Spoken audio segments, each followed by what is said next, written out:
Thank you everyone for coming. बाकी पूरा programme शुरू करेंगे। अजीत ने मुझे बोला कि सर मैंने हमेशा किसी पोइट्री में बजाया है या फिर कहीं गानों के लिए बजाया है, बुक लॉन्च के लिए जिंदगी में पहली बार बजा रहा हूँ, तो बड़ा नर्वस था, उसको अंदर से खींच के लाना पड़ा। तो एक बार जोरदार तालियों से अजीत की नर्वसनेस। विनोद कुमार दुबे जी की पुस्तक डियर एक्स का भव्य विमोचन। नमस्कार दोस्तों, आप सभी का स्वागत है गिरजा सागा में। आज हमें सुप्रसिद्ध साहित्यकार एवं कवि विनोद कुमार दुबे जी का नवीनतम पुस्तक डियर एक्स के विशेष विमोचन समारोह में आमंत्रित होने का सौभाग्य प्राप्त हुआ। इस आयोजन का सफल एवं प्रभावशाली संचालन हमारे अपने एमसी रत्नीश जी ने किया। थोड़ा सा just to tone down this environment, 2 line में अजीत का टेस्ट लेना चाहूंगा म्यूजिक का कि how good he is musically. तो अगर वो मेरे साथ मेरे गाने पे वो बजा पाए तो ही इज म्यूजिकली टैलेंटेड होना।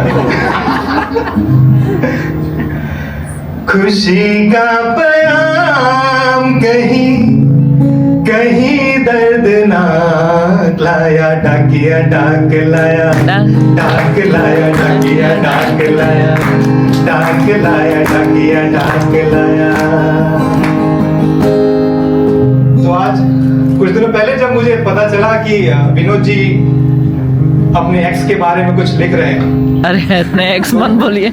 हाँ सीरियसली मुझे पहले ही पता चला कि वो अपने एक्स के बारे में लिख रहे हैं। Dear ex. तो मुझे लगा यार बड़ा डेयरिंग बंदा है, शादीशुदा होके भी पत्नी पुराण ना लिखकर गर्लफ्रेंड के बारे में लिख रहा है, एक्स के बारे में, वो भी सिर्फ एक्स नहीं डियर एक्स के बारे में। फिर शांति जी ने मुझे बताया कि अरे भाई वो डियर एक्स वो वाला एक्स नहीं है, वो गणित वाला एक्स है कि माना कि रमेश की आयु एक्स है, वो वाला। तो फिर मुझे बोला अच्छा ये वाली बात है। फिर पता चला विनोद जी से डायरेक्टली कि भाई क्या सही में गणित वणित इस बार क्या, अब तो पहले वीकेंड वाली कविताएं लिखते थे, अभी गणित लिखने लगे, क्या करने लगे। तो उन्होंने बताया कि नहीं ये चिट्ठियों के बारे में। तो फिर मुझे लगा यार ये इंस्टाग्राम की डूम स्क्रॉलिंग वाली और लेफ्ट स्वाइप राइट स्वाइप वाली एरा में ये चिट्ठियों वाली बात कहाँ से, इसका तो बड़ा मार्केट बड़ा मुश्किल लग रहा है मुझे। शायद कहीं शांति जी ने इनको बगलाया होगा कि हमारे जमाने की बात लिखे तो किताबें चलेंगी। फिर पता चला नहीं। फिर मुझे मौका मिला इनकी कुछ किताबों की चिट्ठियां इनके पास से पढ़ने का, और पढ़ने के बाद जब मैंने देखा तो जब वो चिट्ठियां हाथ लगी और मैंने पढ़ा तो पता चला कि इसमें कुछ भीनी भीनी सी खुशबू है एहसासों की, कुछ बातियां थी जो जज्बातों की थी, कुछ अच्छी यादों के छोटे छोटे किस्से आपको इसमें पढ़ने मिलेंगे। उनकी सहज, ऊर्जावान और प्रभावशाली मंच संचालन शैली ने पूरे कार्यक्रम को जीवंत बना दिया और सभी उपस्थित अतिथियों एवं साहित्य प्रेमियों को पूरे आयोजन में आत्मीयता के साथ जोड़े रखा। So first of all, I have met Vinod personally only once, and I know him better virtually through his poems and books. And he comes across as a wonderful man, socially a gentleman. Definitely through his poems I gather that he's a wonderful son, a great brother, brother-in-law. ये सारी मैंने जो इनकी कविताएं पढ़ी हैं, a very good husband, I'm sure a very good father. और अब तो इन्होंने एक्स पर भी किताब लिख दी है, so definitely he must have been a good ex now. 9वीं किताब डियर एक्स के विमोचन के लिए एकत्रित है। एक्चुअली मेरे लिए बेहद खास अवसर है क्योंकि इस तरह का कार्यक्रम मैं जीवन में पहली बार अनुभव कर रही हूँ। तो so thank you so much Vinod ji for inviting me on this beautiful evening. और आपकी नई किताब के लिए आपको हार्दिक शुभकामनाएं। बहुत सारे विशेष आपको विनोद जी इस 9वीं का party letters, box of letters, box of emotions, really eager to read that. कार्यक्रम के दौरान कई अतिथियों, साहित्यकारों और साहित्य प्रेमियों ने विनोद जी के बारे में अपने विचार साझा किए। सभी ने उनकी सरलता, बेहतरीन लेखनी और साहित्य के प्रति उनके समर्पण की खूब सराहना की।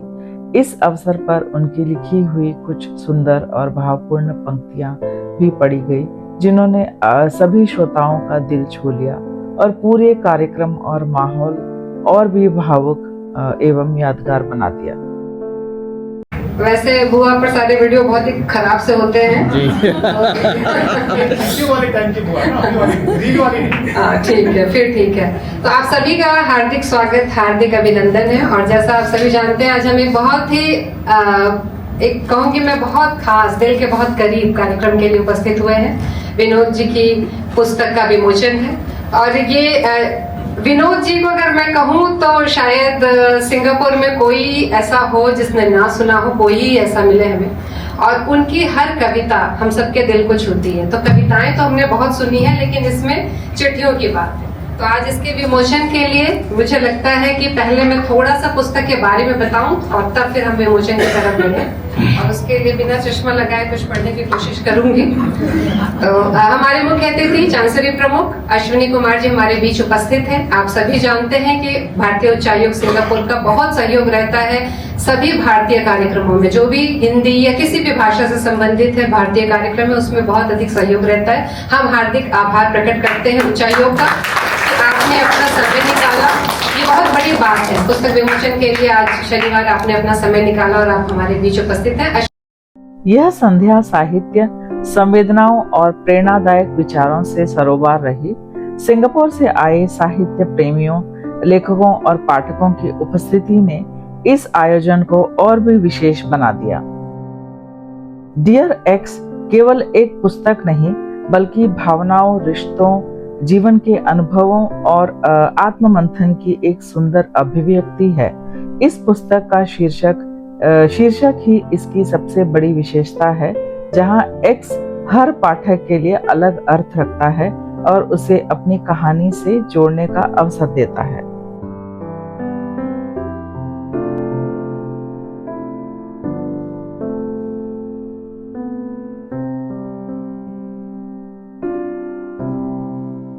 इस क्रम में मुख्य अतिथि एवं अन्य विशिष्ट अतिथियों को पारंपरिक भारतीय संस्कृति के अनुरूप शॉल ओढ़ाकर सम्मानित किया गया। आप अरुण जी को उठाकर उनका स्वागत करें।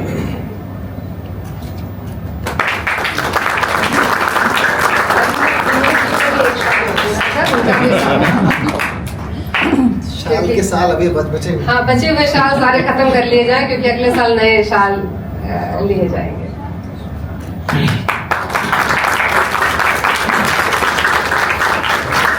अब हम पुस्तक विमोचन की ओर बढ़ते हैं, जिसके लिए आज हम सभी एकत्रित हुए थे। तो डियर एक्स, जैसा रत्नेश ने कहा, भाई श्वेता यहाँ मारेंगे नहीं, क्योंकि ये कोई एक्स नहीं है।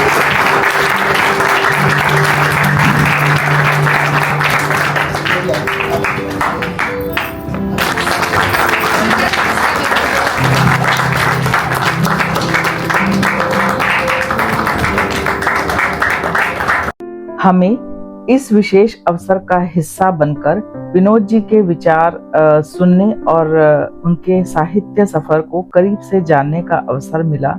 उनकी सरलता, गहराई, लेखनी हर किसी को प्रेरित करती है। डियर एक्स के सफल विमोचन पर हमारी ओर से हार्दिक बधाई एवं अनंत शुभकामनाएं। हम ईश्वर से प्रार्थना करते हैं कि उनकी लेखनी को यूं ही पाठकों के हर हृदय को स्पर्श करती रहे और वे साहित्य जगत को ऐसी ही कृतियां देती रहें। मैं चांद की तरह स्टेज पर चमक रहा हूँ। उन सबको thank you so much from the bottom of my heart. वैसे तो वो बड़े देश का लेखक नहीं था, लेकिन मुझे लगा कि थोड़ा आप लोग सीरियसली लेंगे नहीं अगर मैंने शुरुआत अपने नाम से कर दी। मैं यहाँ हर किसी को बाय फेस बाय नेम जानता हूँ। सबका नाम लेना मुश्किल है, पर कुछ एक नाम ऐसे हैं कि ऐसा मौका है मैं उन्हें लेना चाहूँगा। मैं मर्चेंट नेवी के एक ऐसे प्रोफेशन से हूँ कि अगर मैं वहाँ किसी को कहूँ कि मैं हिंदी में साहित्य लिखता हूँ, तो लोग कहते हैं कि भाई तुम किस लाइन में आ गए हो। उस प्रोफेशन में ये मेरी किस्मत रही कि मुझे पिता तुल्य एक ऐसा मेंटर मिला जिसने सिर्फ साहित्य लिखने के लिए प्रोत्साहित ही नहीं किया, बल्कि जब मंच से परफॉर्म करके मैं उतरा और लोगों ने तालियां बजाई तो कोने में कान पकड़कर कहा कि जो तुम सुभद्रा को शुभद्रा शुभद्रा बोल रहे थे, अगली बार छोटा स और बड़ा श के बीच का अंतर से। तो मैं चाहता हूं कि मेरी तरफ से, शायद मेरी ताली कम पड़े, अरुण सर के लिए जोरदार। समय बहुत नहीं है तो मैं फटाफट ट्रेन की तरफ चलता जाऊंगा। कई बार मोटिवेशनल वीडियोस का ओवरडोज हो जाता है। जैसे मैं यहाँ पे खड़ा नहीं था कि इतनी इज्जत मैंने लगातार सुनी नहीं थी। अपनी पत्नी सबसे क्लोज रहती है और you know, all of you know. तो कई बार बहुत से मोटिवेशनल वीडियो देख के भगवान से 1 to 1 करने का मन करता है कि प्रभु 8-9 किताबें आ गई, अब कुछ नोबेल प्राइज लिटरेचर कुछ हो। तो भगवान कहते हैं कि तुम्हारी किताबें देख के मुझे नहीं लग रहा है कि हो पाएगा। तुम ये मनाओ कि संध्या सिंह जी नोबेल की जूरी में चली जाए, तभी शायद थोड़ा सा तुम्हारा चांस बनता है। तो मैं, रत्नेश, शांति जी, हम जैसे न जाने कितने नवांकुरों को जो अपना देश, अपनी भाषा छोड़कर आए थे, उनको मंच देने के लिए संध्या जी दिल से शुक्रिया। हम सब के पास, अजय दुबे जी, हम सब के पास, हम सब के पास एक ऐसा दोस्त रहता है कि आपने लाइटर निकाला तो उसने कुछ पूछा नहीं, सीधा सिगरेट रख दिया सामने। आपने ओपनर खोला, उसने कैन रख दिया, उसको पता है। मेरे पास एक ऐसा दोस्त है कि अगर मैं एक कविता सुनाऊं चाय पर तो बोलता है पहले मेरी दोस्त सुन लो तुम। 8 अगस्त को हमारा प्रोग्राम है पहचान का। मैंने उनसे कहा कि सर मेरा लॉन्च है, चलिए। तो उन्होंने कहा कि सर आपके सारे प्रोग्राम में लोग आ जाते हैं, हमारे में नहीं करते हैं, तो इस शर्त पर कि आप लोग हमारे बीच में दरार ना पड़ने देंगे, शांति जी मेरे साथ आए। मैं चाहता हूं कि आप लोग जोरदार तालियों से शांति। This was the jokes, but the serious note कि सिंगापुर में अगर मेरे अंदर थोड़ा बहुत गांव बचा हुआ है तो उसके जिम्मेदार शांति जी हैं। लीस्ट संध्या जी ने इस किताब की भूमिका लिखी है। ये चिट्ठियां फेसबुक पर थी तो एक बहुत बड़ी आलोचक है इग्नू की, हिंदी हेड है, उन्होंने मुझे बोला कि विनोद मैं भी कुछ लिखना चाहती हूँ, मुझे भेजोगे चिट्ठियां? तो मैंने उनको भेज दी, उन्होंने पढ़ी। अब चूंकि आलोचक हैं तो लगातार डर बना हुआ था कि पता नहीं हिंदी वाले क्या क्या बोल देंगे। तो उन्होंने बोला कि बहुत साहित्यिक चिट्ठियां हैं, सिंगापुर में रह के कोई ऐसा लिख सकता है और तुम्हारी एज भी इतनी नहीं, जो भी उन्होंने कहा। और फिर कहा लेकिन आदमी जलील करने से पहले बहुत तारीफ करता है। तो मुझे लगा यार कि मतलब लेकिन वाली बात बोल दो यार, इतना मैं खुश हो रहा था। तो उन्होंने फाइनली बोला कि चिट्ठियों का नाम बड़ा जेंजी टाइप का है। डियर एक्स कौन सा नाम है यार, साहित्य में रहते हो। तो मैं बड़ा असमंजस में पड़ा और मैंने उनको लिखा कि सुनीता जी, चिट्ठियों का नाम मेरी पत्नी ने दिया है। और जिस स्पीड से मैंने लिखा उसकी दुगनी रफ्तार से रिप्लाई आया कि बड़ा अनोखा, अनूठा और innovative thought. Vinod ji content बदल दीजिएगा लेकिन नाम। तो मेरी जिंदगी डिजाइन करने की प्रॉमिस के साथ आई और मेरी किताबों के कवर और नाम, वीकेंड वाली चिट्ठी, चर्चा, कविता, ये सारे डिजाइन श्वेता के ही हैं। तो मैं चाहूंगा कि प्लीज, बच्चे अक्सर रात को जलील करते हैं कि यार दिन भर ये तुम लिखते हो, रात को ऑफिस से आके पढ़ता कौन है? उन्हें पीछे बैठाया हुआ सिर्फ इन तालियों के लिए। अब से मैं लौटूंगा तो दोनों से पूछूंगा देखो इतने लोग आए थे। इस रजिस्ट्रेशन फॉर्म में कुछ क्वेश्चंस थे, करीब 8-10 क्वेश्चन आपने पूछे थे, मैंने सबको जोड़ घटा के शॉर्ट किया। एक अखंड सवाल है जो हर नॉन राइटर से पूछता है कि सर ये आपको मोटिवेट क्या करता है ऐसा करने के लिए? अब हमारे संतोष भाई सामने बैठे हैं, देखिए कितने मन से सांस ले रहे हैं। किसी भी कलाकार के लिए उस कला का प्रदर्शन सांस लेने जैसा ही है, उसको किसी मोटिवेशन की जरूरत नहीं। वो नहीं करेगा तो वो जीवित नहीं महसूस करेगा, चाहे वो डांसर हो, सिंगर हो, पेंटर हो, चाहे राइटर हो। अब विनोद जी स्वयं अपने विचार आपके साथ साझा करने के लिए मंच पर उपस्थित हैं। ऐसे में उनकी पुस्तक, उनकी सोच, उनके साहित्यिक सफर के बारे में उनसे बेहतर कोई नहीं बता सकता। इसीलिए मैं यहीं अपनी वाणी को विराम देती हूँ। यदि आपको मेरा यह वीडियो पसंद आया हो तो कृपया इसे लाइक, शेयर करें और गिरजा सागा चैनल को सब्सक्राइब करना ना भूलें। आपके स्नेह, समर्थन और उत्साहवर्धन के लिए मैं हृदय से आभार व्यक्त करती हूँ। फिर मिलेंगे नई कहानी, एक नई साहित्यिक अनुभव और एक विशेष आयोजन के साथ। एक बड़ा अनोखा सवाल था, किसी ने पूछा था, कुशल ने मुझे बताया कि ऐसा कोई क्वेश्चन जो आप चाहते हैं कि रीडर्स आपसे पूछें। मैं इसी सवाल पे थोड़ा सोचने लगा क्योंकि nobody asked me this question. तो एक्चुअली मैं कहूँ तो ऐसा कोई सवाल नहीं है जो मैं चाहता हूँ कोई पूछे, मतलब ऐसा कोई सवाल आया नहीं। पर मैं एक सवाल से बहुत परेशान रहता हूँ। वो सवाल ये है कि इंडियापा में जो सागर शुक्ला की प्रेम कहानी लिखी थी वो आप ही हैं क्या? मैं इस चीज से बहुत परेशान रहता हूँ। पत्नी ने पूछा नहीं, सिर्फ मेरी तरफ देखा, क्या जवाब दे रहा हूँ। तो मैं सोचता था कि ये आज की जनरेशन नहीं, शायद ये सदियों से होता आया है। हमारे बहुत बड़े कवि हैं कालिदास, उनके लिए दूसरे कवि नागार्जुन ने लिखा था कि शिव जी की तीसरी आंख से निकली हुई महाज्वाला में घृत मिश्रित सूखी समिधा सम कामदेव जब भस्म हो गया, रतिका क्रंदन सुन आंसू से तुमने ही तो दृग्ध होए थे। कालिदास सच सच बतलाना, रति रोई कि तुम रोए थे? रति रोई कि तुम रोए थे। और रिश्तों की जिम्मेदारी संभाले, गलत सही सब सहती थी। अब कहो वही जो सही लगे, मत होठों को यूं सिया करो। उम्र 40 के पार हुई, अब तो मर्जी से जिया करो। कॉलेज की तस्वीरों पर चाहे जितना तुम आह भरो, पर झुर्रियों वाली इस चश्मिश को भी आईने में जरा दुलार करो। और जब लगे किसी को प्यार नहीं, तो पहला लव लेटर पढ़ लिया करो। उम्र 40 के पार हुई, अब तो मर्जी से जिया करो। सबको लेकर चलना बहुत हुआ, सबको लेकर चलना बहुत हुआ। अब बेफिक्र अकेले घूमा करो। अपनी पसंद के गाने बजाकर बेपरवाही से किचन में झूमा करो। और चाय कॉफी से जी ऊब गया हो, चाय कॉफी से जी ऊब गया हो, तो 2 घूंट वाइन भी चख लिया करो। उम्र 40 के पार हुई, अब तो मर्जी से जिया करो। उम्र 40 के पार हुई, अब तो मर्जी से।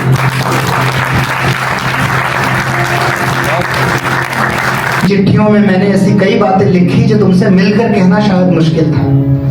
मैं जानता हूं कि जीवन के इस सफर में तुमने न जाने कितने रिश्ते बनाए होंगे, उनको समय और ऊर्जा का खाक पानी दिया होगा। कुछ रिश्तों ने जरूरत के समय मुंह मोड़ लिया, तो कुछ ईश्वर तुमसे छीन ले गया। उन करीबी लोगों के चले जाने के बाद तुमने कुछ दिनों के लिए तो ईश्वर से भी कट्टी कर ली थी ना, पर क्या तुम उनका जाना रोक पाए? आज भी बाथरूम में नल चलाकर या तकिए के सिरहाने रोने से क्या मन की टीस खत्म कर पाए? आखिरी क्षणों में उनके पास न होने का पछतावा खत्म हुआ क्या?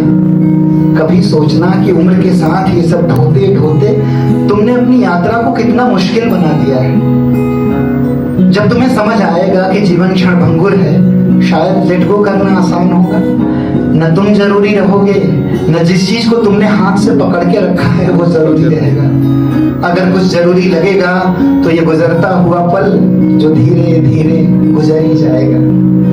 कई रिश्ते हैं जो मुकम्मल नहीं होते, कई ख्वाहिशें हैं जो पूरी नहीं होती, पर इन बातों के बिना भी ये जिंदगी अधूरी नहीं होती। तो जो कुछ मिला है, जो पास है, जो कुछ मिला है उसका सम्मान करो, और जो चला गया उसे जाने दो, सादर प्रणाम करो। विदा, वीकेंड वाली चिट्ठी। इस उम्मीद के साथ ये चिट्ठियां किसी दिन किताब की शक्ल में तुम्हारे पास आएंगी।